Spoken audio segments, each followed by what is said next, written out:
Hey, it's a miserable, rainy Christmas Eve in Washington, D.C. So I decided I'd sit down and do a knife video. I haven't done one for quite a while, and I'm just sitting here with the dogs. Nothing else better to do, so I figured I'd take a look at the Grimsmo Norseman.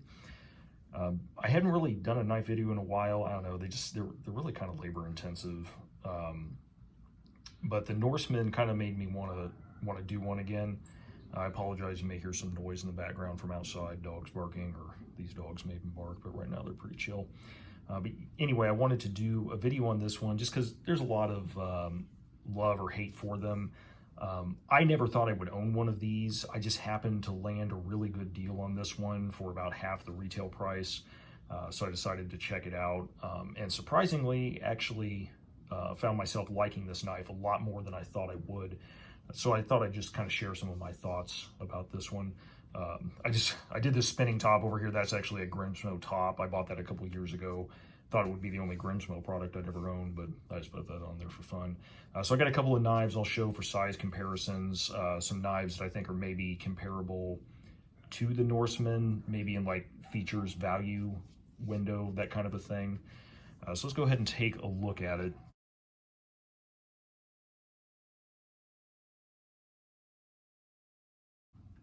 First of all, we'll do some size comparisons on it. This is a rather large folding knife, and maybe some people don't realize how big it really is. So first thing we'll take a look at is a buck 110, since I think pretty much anybody who's into knives has had some exposure to a buck 110. So here we have it side by side with the 110. You can see the Norseman is comparable in length overall, maybe a little bit longer, just a little bit longer than the buck 110. So a pretty good sized knife.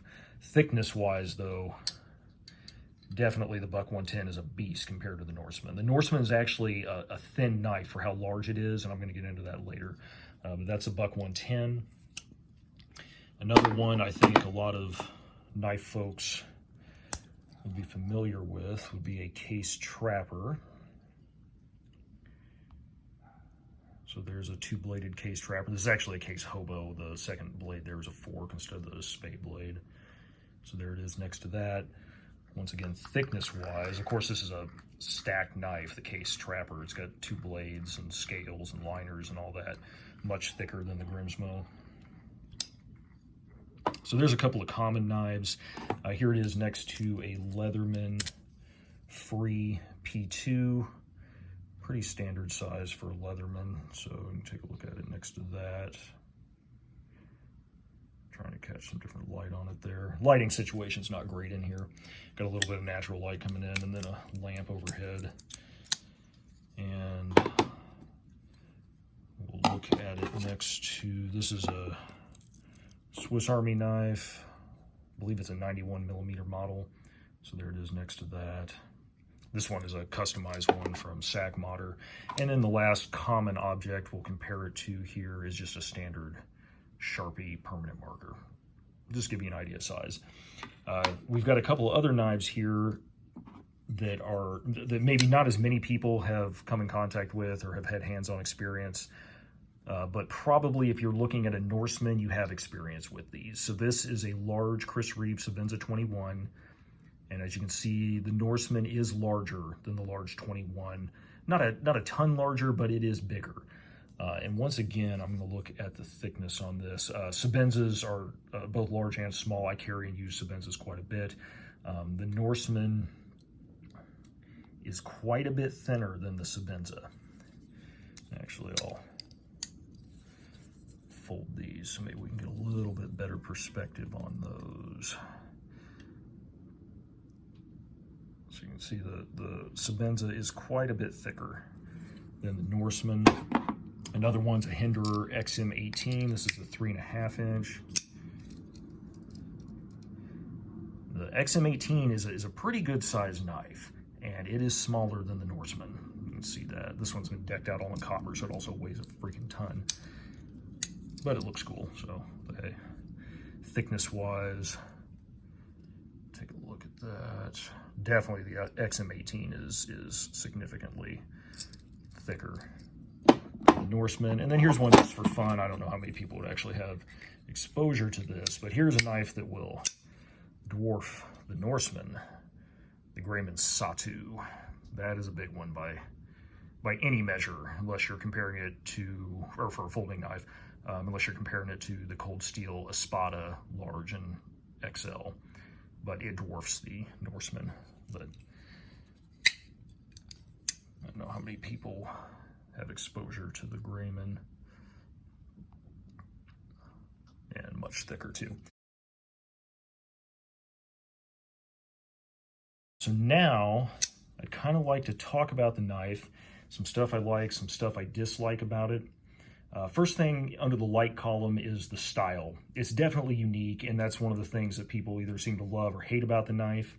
I like it. I won't say that I'm in love with the style. It's got a very complex blade shape going on, but I mean, it's a standard titanium scaled flipping knife.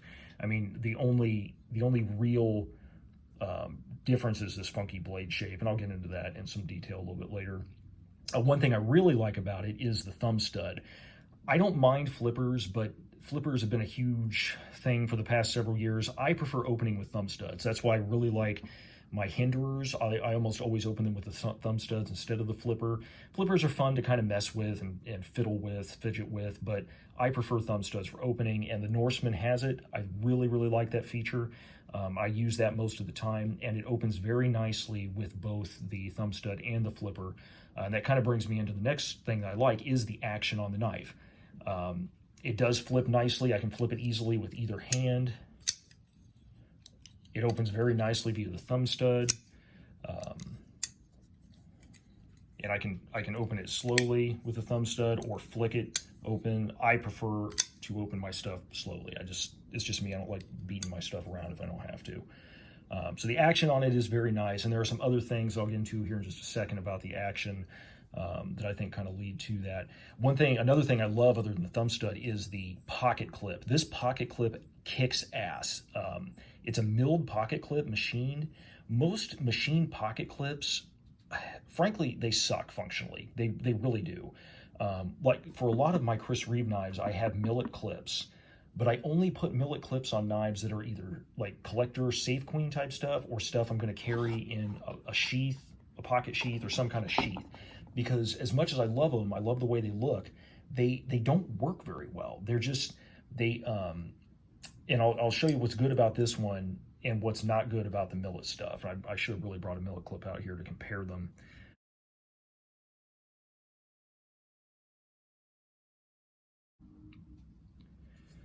So I actually just went and got a knife with a millet clip so we can just take a look. And this is only one other example of a milled clip, a machine clip. It's, there are different designs, but I have the most experience with these. So anyway, just to kind of compare them, as we were looking at, this one is much more springy. This one, I mean, it's okay, but it's stiffer. This one has a much easier spring action to it. The big thing, though, about this pocket clip that I really like is this area that's cut out here, so it makes it easier to get it in and out of the pocket. On the millet, you can see there is not much of a ramp in this area that allows you to slip that pocket material down in there. It's very steep. It just doesn't work all that well. So there's a kind of a comparison between the two. Whoops, where you can see that area in there. So anyway, point of that whole story is this clip is really, really nice. Not just for a machine clip, but just a clip in general. It works very well, and I like that a lot. So that's definitely under the like column. I like attention to detail in knives, especially when you're paying the kind of prices that they're asking for this and a lot of the knives you see on this table. And this knife does have a lot of attention to detail.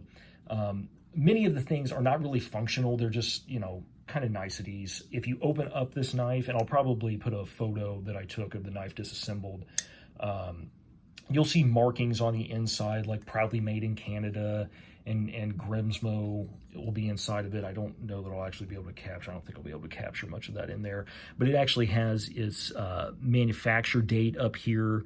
This one was made in, if I can get it, January or February of 2020.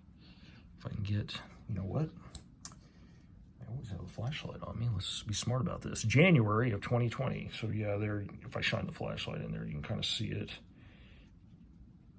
Grimsmo, or I'm sorry, Norseman right there, and then the manufacturer, month and year there. It has an internal over travel stop there.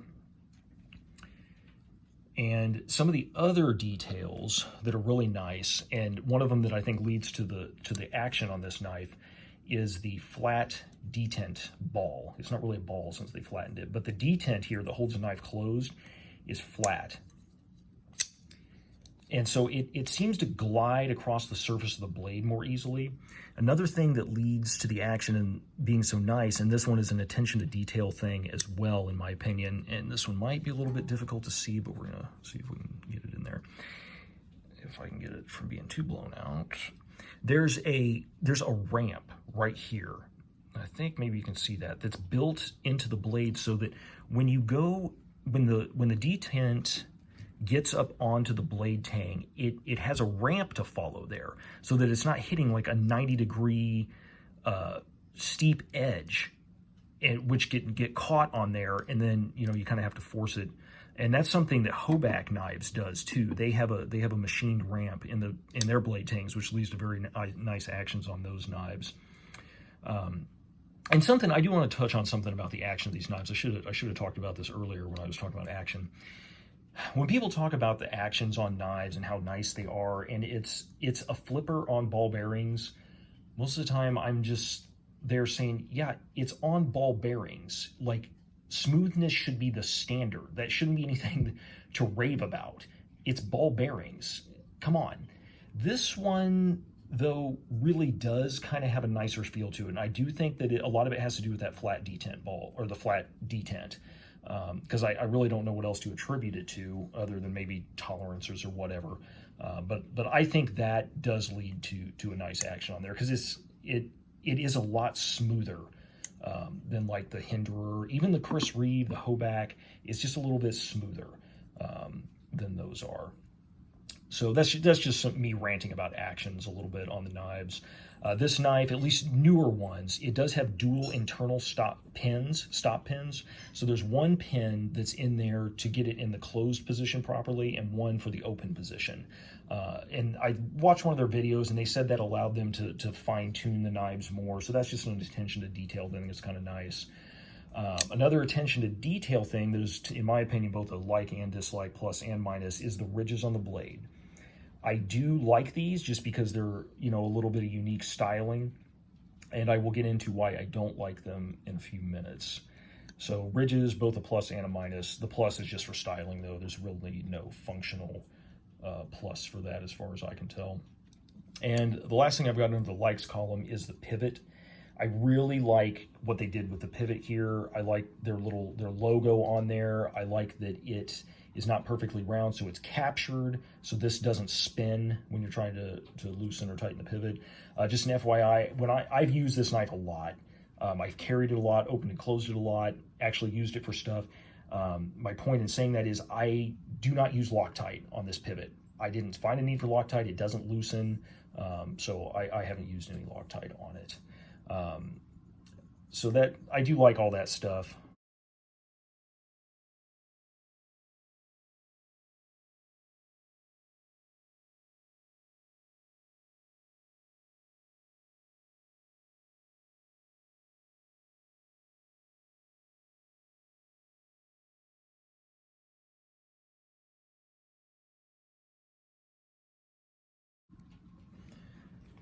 And another attention to detail thing I like about the Grimsmo is the box that they send it in. This is a really nice case.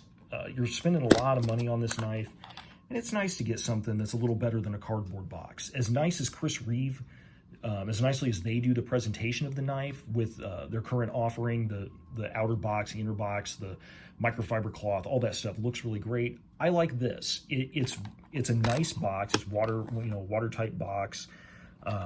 Foam cutout for the knife. It's got the tool in there. It's got a little thing of nano oil, and then underneath you've got little sticker that's included, and then the specifics of the knife on the card there. This is just, I think this is a good presentation for the knife, and I put that under an attention to detail thing that I think is pretty nice.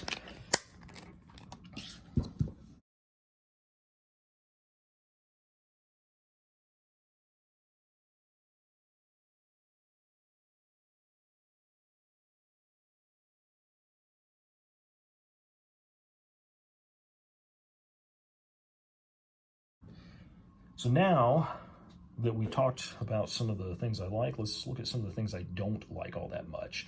First thing on the list is the flipper tab. The flipper tab is not bad, don't get me wrong. It works, it's functional. The only thing I don't like about it is it's honestly, I like that they made it, some of the flipper tabs are super, super pointy. They actually hurt after you flip them a couple of times. They jam there into the pad of your finger. This one is nicely rounded, it's smooth. It's actually a little bit too smooth though. I've had where I go to flip it and my finger will just kind of slide off of it. It's a nitpick, and it doesn't happen all that often, but I do wish that it was a little more in the shape of something. Actually, if you look at it compared to the Hoback, it's actually, the shape of it is very similar. And I'm gonna look at the Hoback next to this knife in a minute and just kind of compare them a little bit. But the shape is actually very similar, but the Hoback, the point of it is just a little bit sharper. If I can get it to focus there. The Hoback is awesome. I never have a problem with its flipper like sliding off, and it's not painful or anything. My hinderers sometimes, to compare it to that, some hinderers, and hinderer detents vary. If you read about hinderers or owned hinderers, you know this. If you get a hinderer with a stiff detent, this flipper tab comes to a really fine kind of point there, and it can actually get a little bit painful after a little while. This one's not a really great flipper. You kind of have to put a little wrist action into it. But anyway, just to get back to the Norseman, this flipper tab to me is a little too rounded, a little too smooth. That's just my opinion on it.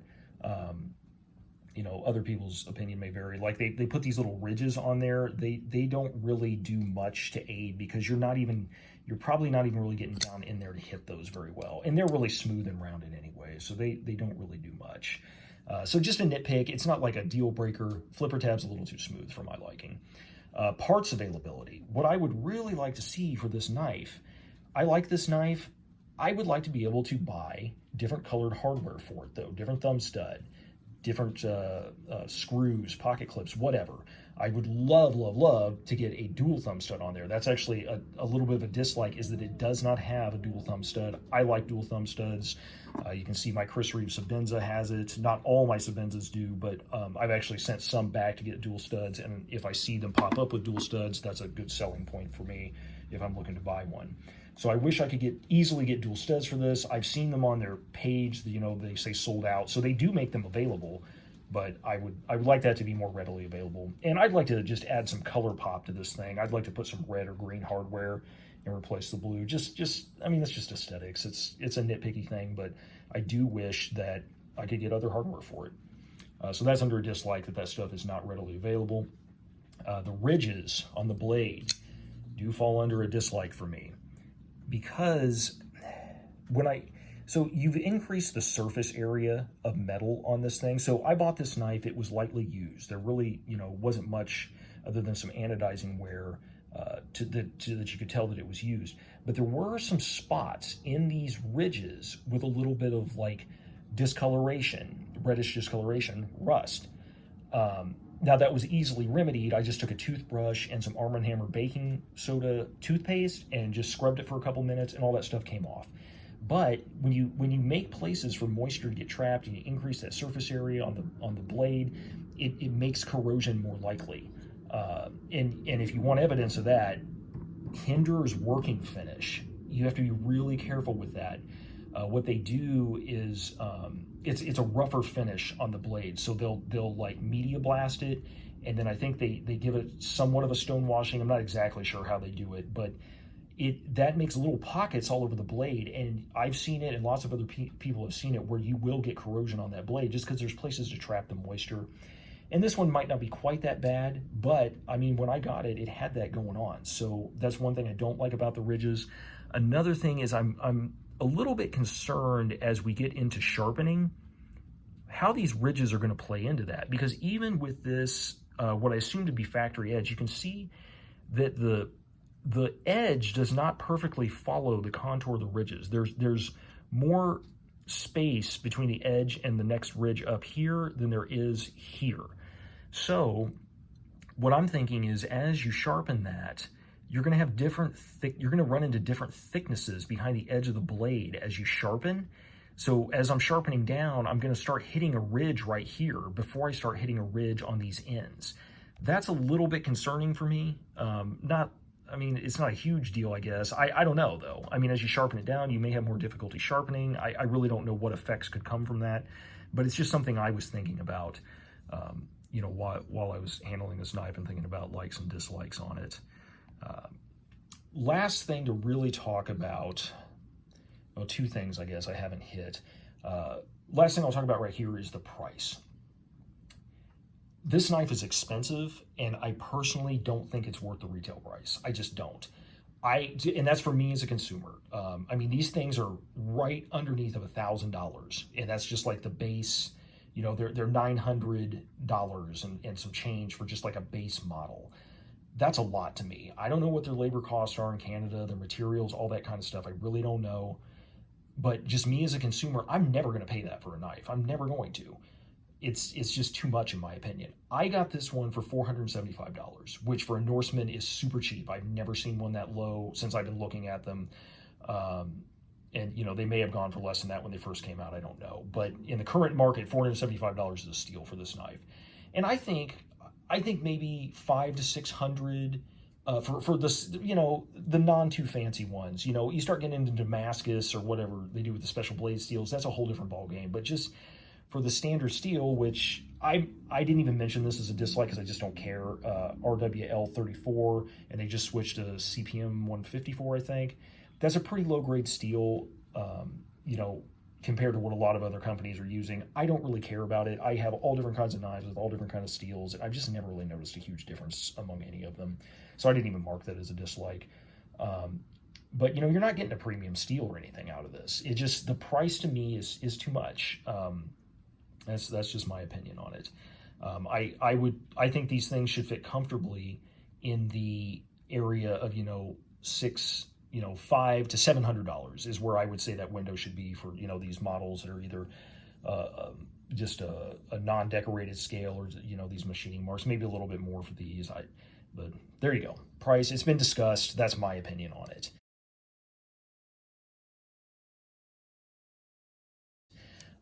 And now I'm going to kind of get into a comparison with a couple other brands. We've looked at Hinder and Chris Reeve. Where I think this knife kind of would fall in is with Hoback and Curtis knives. Hobacks and Curtis fall in kind of that price window where I was just talking about. And I think that's where this one should be sitting too. And so we'll look kind of at a Hoback and why maybe I think that. First of all, the Hoback has the same kind of internal stop pin. I don't think it's using duals. I haven't had this apart in a while, but I don't think it's using internal stop pins. Could be wrong about that.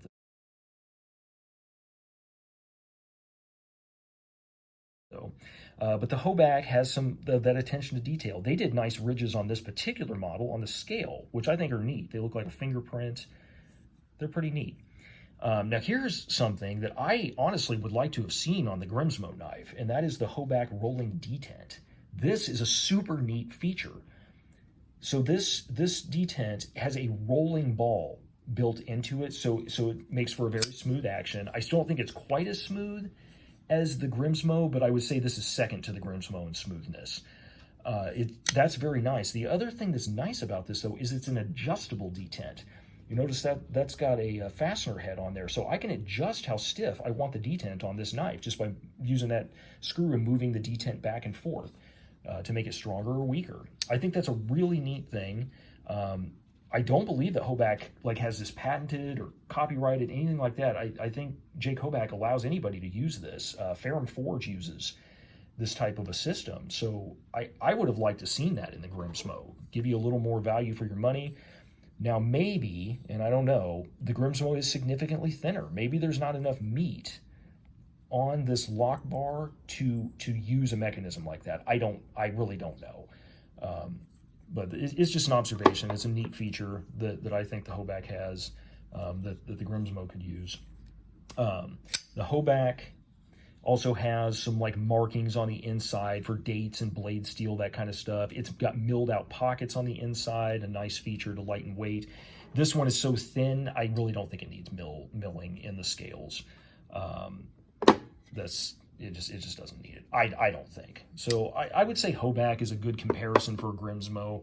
I'd like to see maybe some features like that in this one too, for that price point. And then Curtis is the other knife that falls in that price point. This is a Curtis Nano. It's the only Curtis I own. It has a really good action on it.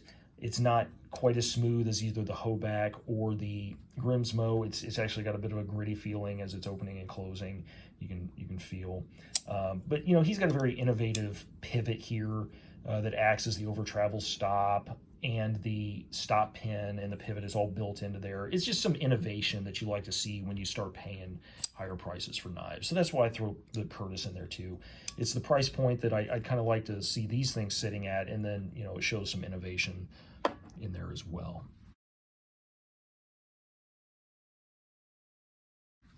Another thing I'll pull out here is this is an expensive knife. I do carry this knife and I do use it. I'll probably put a few photos of some heavy use for this knife that I did during Thanksgiving, but it is an expensive knife, and you know, I don't want it beaten around in my pocket with all the other junk that I carry. I happen to have this thing laying around. It's a leather pocket slip from Cedar Grove Leather. I had actually bought two of them. They were for Sabenzas. The other one is like a flat, actually I can just pull it out, I've got it in my pocket right now for the Sabenza. So this one has a flat end right here, and it's specifically for this large one is what I carry it in my lounging around the house sweatpants. This is what I typically use that knife for. I also got this one, which was supposed to be for a large Sabenza when I got the deal, and I didn't really like this extended area here. I just didn't see the point of it. But what I found was it actually fits the Grimsmo perfectly, which is really nice. This area down here allows the knife to slip down in there and get the whole thing within the sheath. So I use this for my Grimsmo, and it works really nicely. It only fits in this direction though, as I had it, with the pivot up and the lock bar facing this way. I tried it all other different ways, and it's not going in there, but it fits perfectly just like that. So that's a really nice thing to have if you want to protect your really expensive knife.